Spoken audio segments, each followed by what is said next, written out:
Canes fans, what's up? It's Peter Ariz here reporting live from the Hard Rock Stadium parking lot, East 12. As you can see, I've been out there.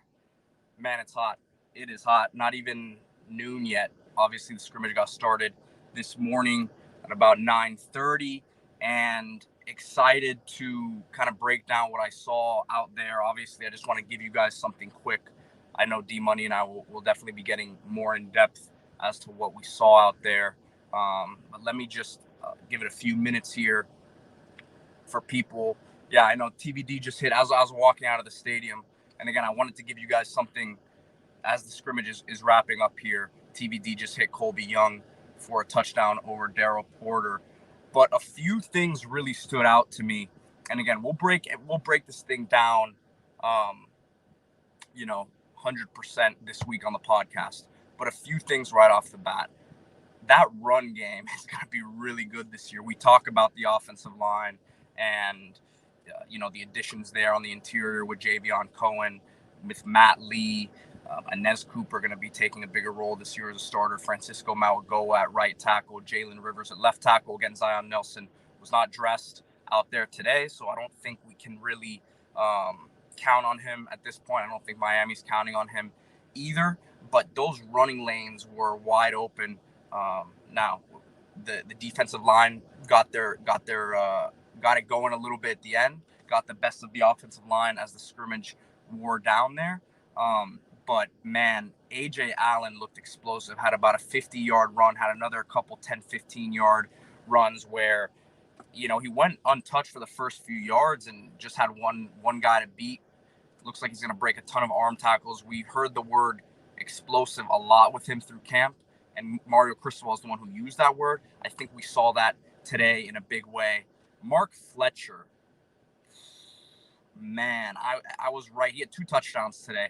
I was right by the end zone where he had his second one, where he lowered his shoulder into Markeith Williams. Markeith tried to tackle him a bit high there, which with Mark Fletcher, it's not going to work. You gotta bring him down low, and he broke that tackle with ease and got into the end zone. His first touchdown was about an 8 or 9 yard run off the right side, went untouched, and that was on the first drive of the game, which we got to get into it. TVD had a really solid showing today, from what I saw out there.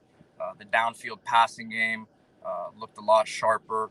Jacoby George had a nice reception over the shoulder on a 4th down early in the scrimmage, and that kind of led the way for that first drive. After they got that first down, they went down there and scored.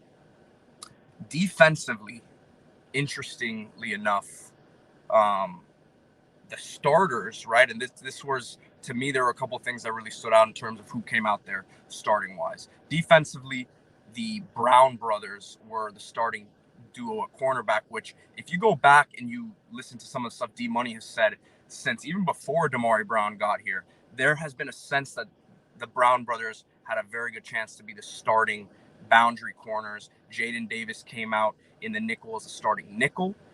Markeith Williams and Cam Kitchens as the safeties. James Williams was playing a more in the box role, right? But Damari Brown, he got beat on that play by Jacoby George on that deep ball that I was just referencing, that 4th down play. That was a nice ball by TVD, but he came back, and I forget who it was that he made the tackle on in the backfield, but made a nice play on a screen. He read it off the jump and made a really nice play there. Let me go back. Give me a second here because I don't want to miss anything. Look, guys, backup quarterback-wise, this was something that I was very excited to watch coming into this. That was one of my storylines, as I mentioned in the live show yesterday and in the podcast I did earlier this week. Jakari Brown, we all know about his physical tools in the games that he played last year, but he still has a ways to go in terms of development as a passer. On the mental side, he just didn't look very comfortable in the pocket. A bunch of double pumps, some overthrows. Had an overthrow to Robbie Washington deep that really would have had a good chance to be a touchdown. I mean, it would have been a 75, 80-yard touchdown down the field. Again, this is not his – when he's not able to, get outside the pocket and run and make plays with his feet in these scrimmage settings. It's obviously not the best setting for him, but we still need to see a ton of improvements if you're going to trust him as the backup quarterback this season. I think, look, he came out with the twos, but Emory Williams showed a lot of command of the offense, seemed confident. Again, a lot of times he was up against the third team defense, right? But he just looked a lot more decisive in there. Showed some good zip on his balls, good ball placement. Doesn't look like he's going to be, running a 4-3, 4-4 or anything like that, but has the ability to move around and, make some plays on the run as well. So I think you're looking at a very interesting battle there for that backup quarterback spot. The talk for a while has been that Ja'Cory Brown has no problem redshirting this season, right? The question is the staff going to trust Emory Williams enough to be that backup, knowing that Ja'Cory does have some experience playing games, but it just seems like he hasn't taken advantage of his opportunity at this point. Martin, he says, "Damn you, Ariz, stop getting us all excited. I swore I would not drink the Kool-Aid this year. Now I'm guzzling." Look, man, this was a good scrimmage to watch. It was a nice back and forth on both sides. Interior, the run defense, I think there's some questions to be asked there as the season moves forward. Something a lot of you guys have brought up is they don't have the big 315 plus pound defensive tackle types in there. I will say, who flashed late was Anthony Campbell from ULM. He came in there, and there was a lot of rotations on the defensive line, but he made some plays with that. Again, I don't know if it was the first or the second unit because there was so much rotation at that point, but he flashed, made a nice stop in the run game, had a sack as well. Jaden Wayne flashed. He was up against Chris Washington a couple times where he made some, impressive plays off the edge, or just you can see the burst from him. Let me think about some other young guys that stood out. Xavier Estrepo had a very nice reception. TBD getting back to where he needs to be. That confidence level, you can see it with him, in those downfield throws. Restrepo had a chance to actually have a touchdown, and there was a PI/holding on to Corey Couch. That would have been maybe a 25, 30-yard touchdown, getting into the red zone there. But he also had that big 50-yard reception downfield. Again, guys, I'm just coming out of the scrimmage if you're joining me now, so I'm giving you guys some quick hitters, just my thoughts, some stuff that stood out. It was interesting. Riley Williams was not out there today, Elijah Arroyo, so we saw Cam McCormick with the first-team tight end unit. Jaleel Skinner also came in there early, had a couple opportunities. There was a play where he was throwing a ball behind the line of scrimmage, coming across, in the flat. It was a bang-bang play. I forget which linebacker it was that was there to kind of break it up, but you would have liked to see Skinner make that reception and, try to get upfield with it. It was a good play by the defense, but again, it was one of those things where you would have liked to see him make the play, and then he had a drop downfield. The ball just went right through his hands for, 15 yards down the field a little bit later in the scrimmage. So you really want to see some consistency there from Skinner, because Arroyo's talent level. Obviously, the injury set him back a little bit, but they expect huge things from him. Riley Williams making a very big impact now during camp as well. Ruben Bain, someone asking about him, looked very good. Had some pressures from the inside. They were doing a lot of stunts up front, and I'll say this about Lance Guidry: he was not holding any. It didn't seem like it. We always talk about defense being vanilla and all that. When it came to third downs, there was a lot of disguised blitzes, which is what we come to expect from his style of defense, right? And very Rex Ryan-esque. Bring 7 guys up to the line of scrimmage, a few guys standing up, a few guys with a hand in the dirt, and then you drop a few guys. James Williams comes free on the edge. Bobby Washington had a sack like that as well, off the edge, and it's one of those things where you're gonna see a lot of, I don't want to bring back the Manny Diaz memories because Manny Diaz obviously didn't have a good ending here. But what Manny did do a good job of, at least early on, was sending the heat. And I think we're going to see a lot of that with Lance Guidry, at least a little bit more controlled maybe than what Manny was doing. But going to get a lot of easy sacks there. Frank Ladson had a couple receptions, one on a screen, another 7-8 yard pass that he caught. Then he also had a drop. Let me think who else. Early in the game, there was a screen play that was thrown a little bit behind Henry Parrish from TVD. That was, I guess it was a drop. It was a little bit behind him. Don Chaney had a drop. So listen, it's a scrimmage. It wasn't completely perfect. There were some sloppy moments. There were some penalties. Keontra Smith had a late hit, I believe, on the Ladson drop that I'm talking about, right? So, you know, so some things to be cleaned up there. But let me take a look at some of these comments, see what we have coming in. Showboy Kane didn't see much on Ray Ray. Ray Joseph was open a couple times downfield, man, and Jakari Brown just didn't see him. He tried to throw it to him a little late on one play. It was a little bit of a double pumped a little bit and just wasn't decisive at it. And that's the word I'm going to continue to use with him. I still have high hopes for him, you know, as he continues to develop. But Emory Williams definitely looked more sharp at the backup quarterback spot. Question about Don Chaney.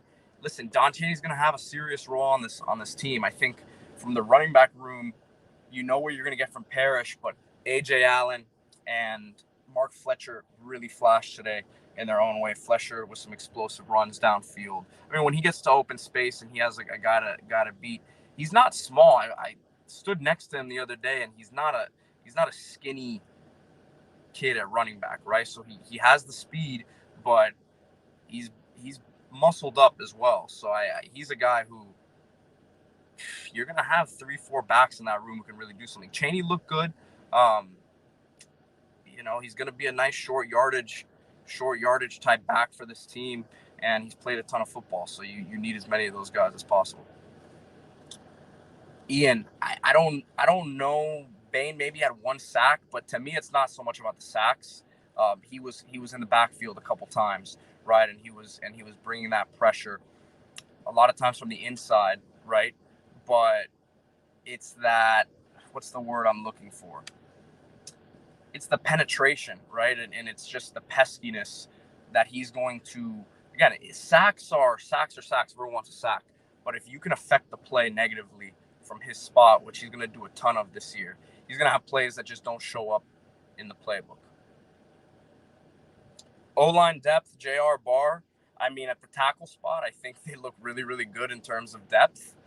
In the interior, you had Lou Cristobal with the second unit at guard.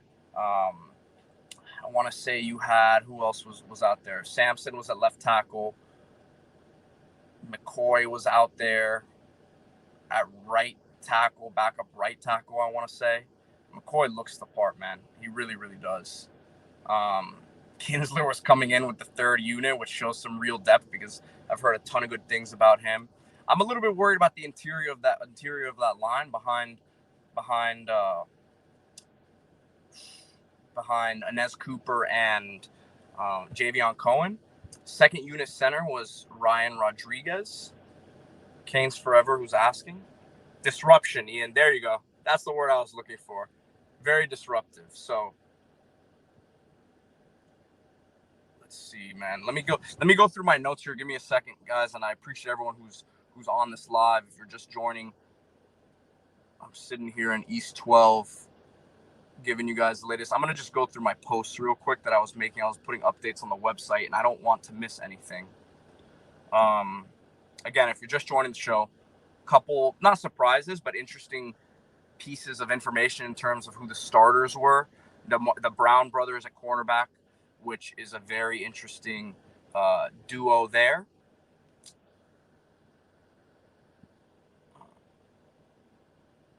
Canes Forever 16 saying we'll probably need to move Rivers to guard if need be. I mean, listen, if one of those guys go down in terms of Javion Cohen or Inez Cooper, I think that's definitely what you'll see. And then you'll see a Sampson play a left tackle to come in there and fill the gap, because I don't know how comfortable they feel with the interior line.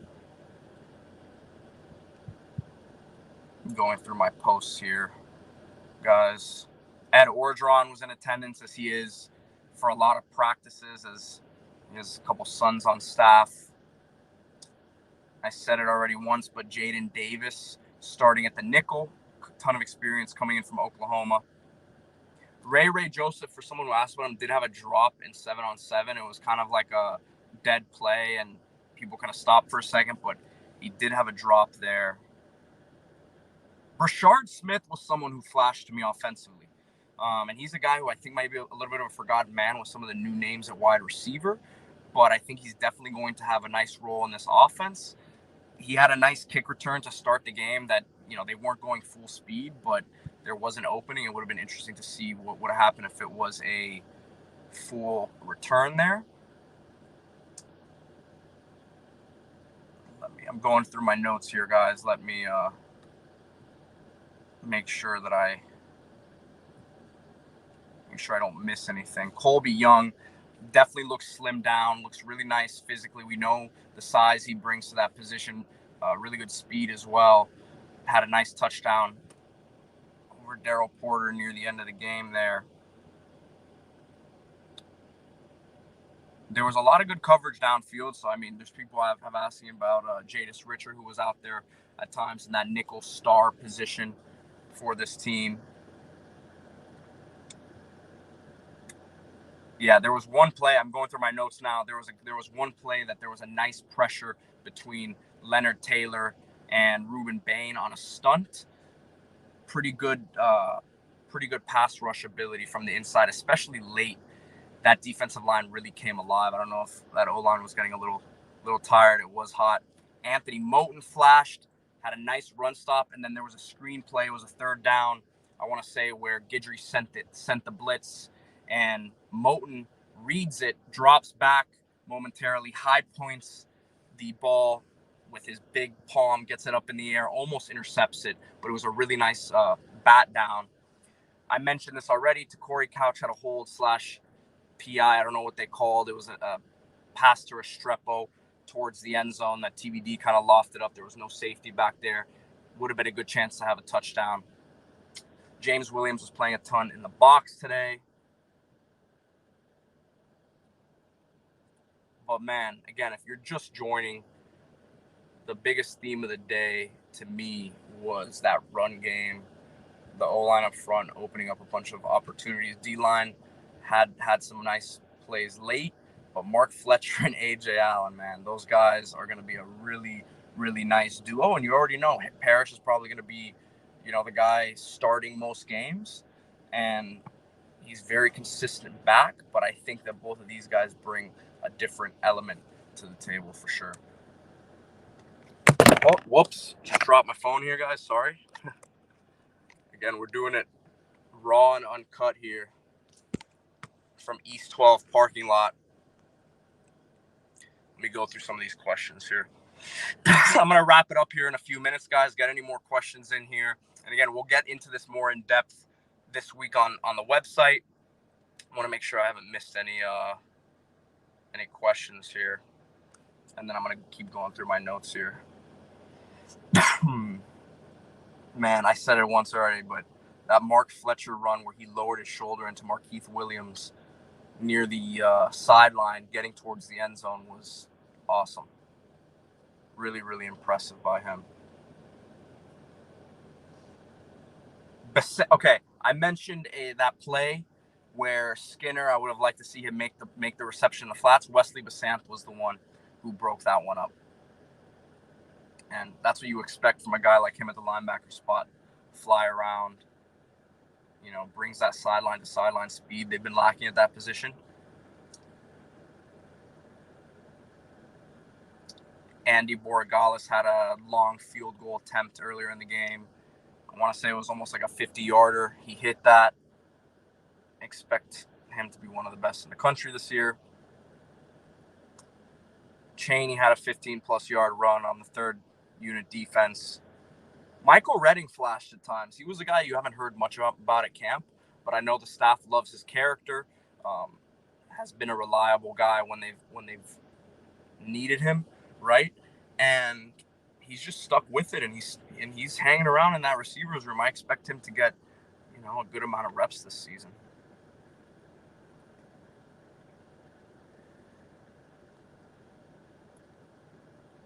Malik Bryant was wearing number 24 out there, was playing with the third unit at linebacker. Didn't see much from him, but he was out there. Caleb Spencer had a nice thud on Mark Fletcher up the middle. He got like 3-4 yards on the run, but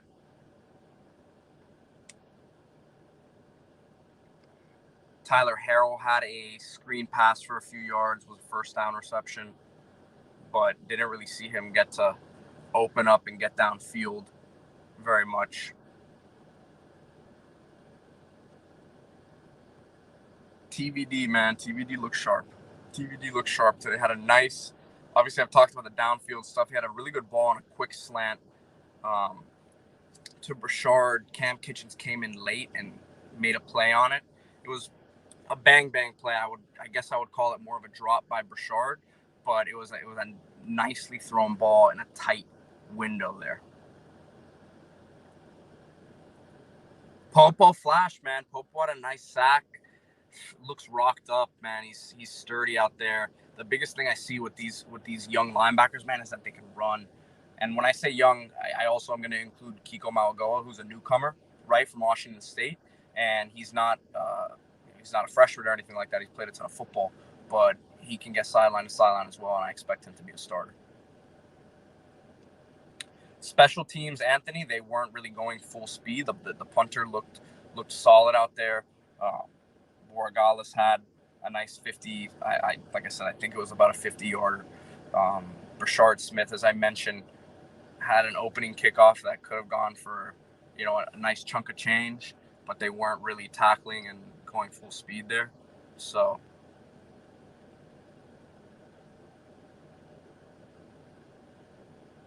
Martin Dube asking me my overall impression of the defense. Look, I want to see what ends up happening as the season goes on, right? Because I want to see the depth of that interior defensive line. But that front four is going to be a strength of this team. The bodies that they're able to rotate there, it's a pretty deep unit. Again, you may not have the 310, 320 plus pound run stopping defensive tackles, but if you can be disruptive enough throwing these bodies at them when you have a Branson Dean who's a legit NFL prospect. LT is probably the best NFL prospect on this team right now. We have to see more consistency in him take that next step. But with his added weight, he's healthy now, was dealing with the shoulder last year. I don't see any reason why he shouldn't take that next step. Linebacker, there's questions, but there's a lot more talent than there has been the last 4 or 5 years. Defensive back, love the additions of a Jadis Richard, a Jaden Davis, Devontae Brown. I've been saying it for a while. This guy, going into last year, was considered a top, 4 to 5 round draft prospect with a chance, again, before last season, chance to move himself up to almost like a top 100 type pick. Didn't have a great year last year. It's a redemption year for him. I'm really looking forward to what he can do. He's got length. He's got speed. Big thing with him was physicality, adding some strength, and they believe he's done that this offseason. Just want to see him play with more confidence out there. All right, guys. I appreciate everyone for being on here. If you're just catching up now, you can check the replay out immediately. It will be up as soon as I hit end on this, and I break down what I saw from the scrimmage out here. Check out CanesInSight this week for even more information, as we'll be breaking it down deeper than this. But like I said, guys, just wanted to bring you guys what I saw out here. Yes, I probably missed some stuff because I just literally left Hard Rock, walked into my car, and gave you guys what I had. So if I missed something, I'm sure I did. I apologize. But listen, guys, I want to do more of this stuff after games, before games. These live shows is a good way to engage with the community. Appreciate everyone for coming on here today. Like and subscribe. Please like and subscribe. It helps us getting those numbers up. and we're gonna just keep bringing you guys that free content, right? Not everyone, gives you guys the free content, but we bring you fresh, updated, inside. Go Canes. CanesInsight.com.